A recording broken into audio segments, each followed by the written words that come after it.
Guys, may peke akong kaibigan, silang lahat. At papa lang na, sasabihin ko sa kanyo, anong pangalan? First, sino na? Jacob.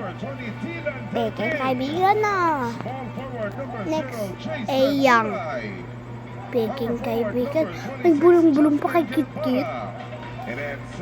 Kit-Kit naman. Alam mo, sinusunod niya yung utos ni Young kahit ano. Kahit anong sabihin ni Young, sunodin niya. Kahit madami sila, okay lang.